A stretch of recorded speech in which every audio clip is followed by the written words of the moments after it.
So we have sodas now, and it's gonna change everything. Everything. We're gonna have energy now. We're ready. So this is the closet where Boils and Backwards Knees guy was. Okay, so basically, yeah, he projected himself. It's more of an energy that took form over time. Yes. And survived off of things like fear. So regularly would project themselves as just terrible looking. Like he was not an actual man that looks like this, and it's important to distinguish that. I have a theory on how he got his image. Please. I'm not gonna describe what he looks like, but after some thinking about it, my theory, and it's just a theory, obviously, I think because he feeds off of fear, I feel like he absorbed people's biggest fears. Maybe it's like a childhood monster that's their fear, and so he would just pull that energy, and like there were just so many things visually going on with him. It would make so much sense if he took the loudest visual things from these people's like childhood nightmares or like recurring nightmares, like whatever. Yeah, exactly. Straight up like it. Exactly. Yeah. And that is how he looked. Not a personalized for every person that saw him thing, but like stealing things from people and just this awful mishmash thing. We called him Boils and Backwards Knees because he had boils all over his face and he had backwards knees. Yeah. And he would crawl.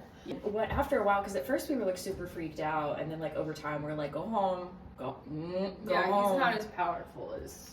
So, but that's the thing. Like when you start perceiving, there will be scary things out there, but it's also important to perceive yourself and the things that you can do, and like trust that you can handle stuff, kind of thing. He had followed one of the former employees home and was affecting this person's dreams.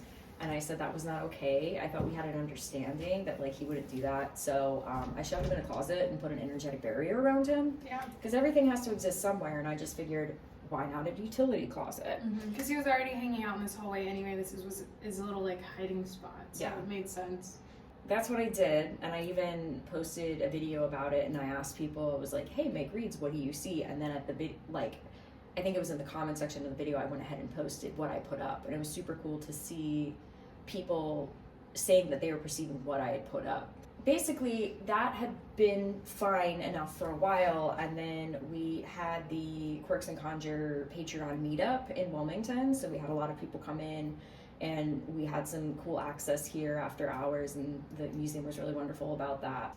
Kat, who you've seen on my channel plenty of times before, she just decided to take care of him entirely. So he's gone. We don't have to worry about him anymore. Yeah, literally. Shouts out, Kat. Yeah. Scary. It's one of those things, not to give you a cliffhanger, we know what happened. We're not at liberty to share that. Yeah, also I'm still wrapping my head around it. But Kat took care of it. Yeah. So, not a problem anymore. Yeah. But yeah, that was the end of Boils Backwards Knees guy. Whee! I'm gonna show you the bathroom and then the women's bathroom real quick. Might just pick this up and go. Maybe. I'm gonna turn on my little word app. Oh, sweet. Yeah, I'll do that. Okay, so I'm gonna turn the light on. Okay. It's gonna be a little bit loud. This is another video that I posted on TikTok. It actually got taken down because I was holding scissors, and that was bad. So in here, it's the men's bathroom, the public men's bathroom. This was where I picked up on a man, and he had a very aggressive energy. He came right here as I was turning the lights on one morning, and he had a knife, and he told me to give him his jewelry. He told me to give over my jewelry because I had rings on, and I was like, no, and I just shut the door. But I think that was a real person. That was a real person. Cool. We think. Why did we bring sodas into the bathroom? I don't know, it's gross. But anywho, I haven't really run into him since. Also, it did help that, like, even though I am 5 foot, Rupert kind of stood behind me one day when I was opening up. And I also, like, I put on some, like, shielding stuff and was like, no, you will not. You know, like, I kind of bumped him a little bit. You come off as taller than you are when I'm doing you put your energy forward. I've been told this from numerous people. Yeah, because I think a lot of people Sorry. You're fine. I think a lot of people think that you're much taller than you are, and you know, until you do. say that you're 5 foot. And then So I break everybody's brains. yeah, yeah. Oops. It's because of your energy. I got big energy. And then if you meet me in person, I'm like awkward. I'm like, hi. Hello. Have you ever had any experiences in here? I hate it in here. Okay, so a lot of times, when I first started working here, side note, if you hear a man's voice, it's probably my little app thing. So don't give this spirit any credit. But when I was more scared of what was going on here, he had more power over me, and I always felt like there was someone in this corner here just waiting. I didn't feel it the first few months that I was here. I think he came into the museum after the fact. There was always spirits in here, but it was more like they were passing through. No one really stayed in here. So in our largest stall, the handicap stall, he hides and waits.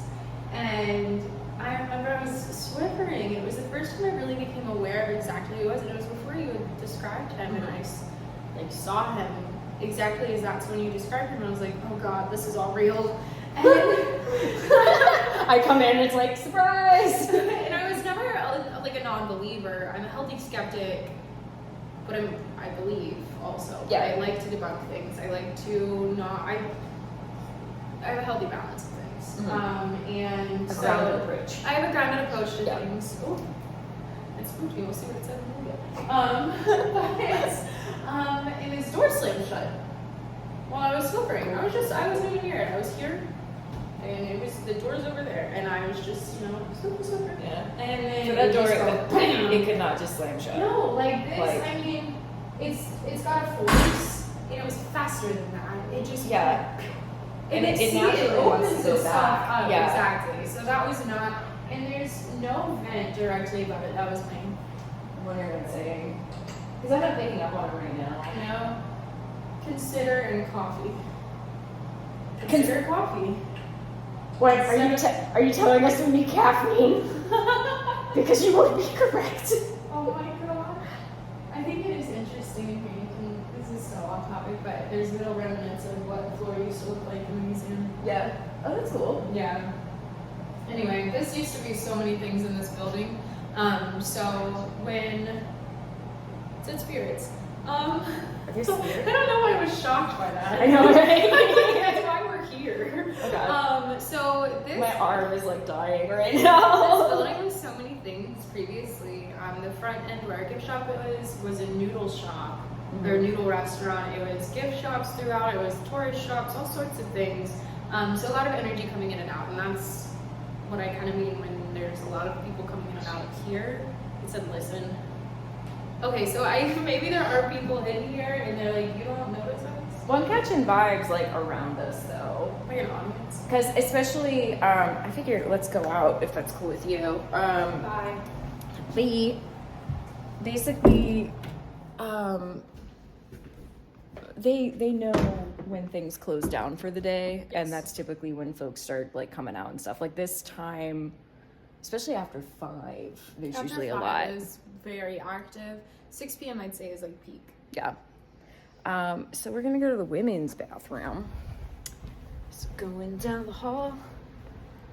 Yeah, I still get her vibe in here. Oh, yeah. More smells. Okay. This is where I picked up on a woman crying before, and a lot of people have said that they feel a very uncomfortable energy in here. Very sad. I mean, I've Yeah. heard her crying several times. There's actually a few times when a child was like, there's a woman crying in the bathroom. Yeah. I don't want to go in there. And I'm like, excuse me, I'll go in there and check, and no one's in there. So, Yeah. It feels like more of a residual energy because I don't necessarily pick up on the ability to be like, hi, what's your name? yeah, I've tried talking to her, and there's no response. And it's not that we're on 2 different planes, like, not communicating on the same frequency. It's very much, there's nothing to communicate with. Yeah, I think it's just the energy of someone who had something very tragic happen here. Not necessarily her spirit is stuck here, but some of her energy broke off and is upcoming. Yeah, I would agree with that. And it's very interesting, the dynamic between the two, because the guy in the men's bathroom is very much like, if you're familiar with the Skyrim video game, like one of the like pickpocketers with the little dagger, you know? Like he's so sneaky and like just kind of waits and then uses intimidation to get you. And in here, she's just so by herself, and it's really us and children that pick up on her. Yeah. It's cool. Let's head out. For watching, and thank you to the Wilmington Railroad Museum who lets us come in and film this content for you. Be sure to come back next week. If you love Kid and want to support their work, I cannot recommend them enough. Do check them out. As a reminder, if you want to watch all of this at once uncut at the beginning of each month, that will be on my Patreon. And until next week, I hope you have a great week.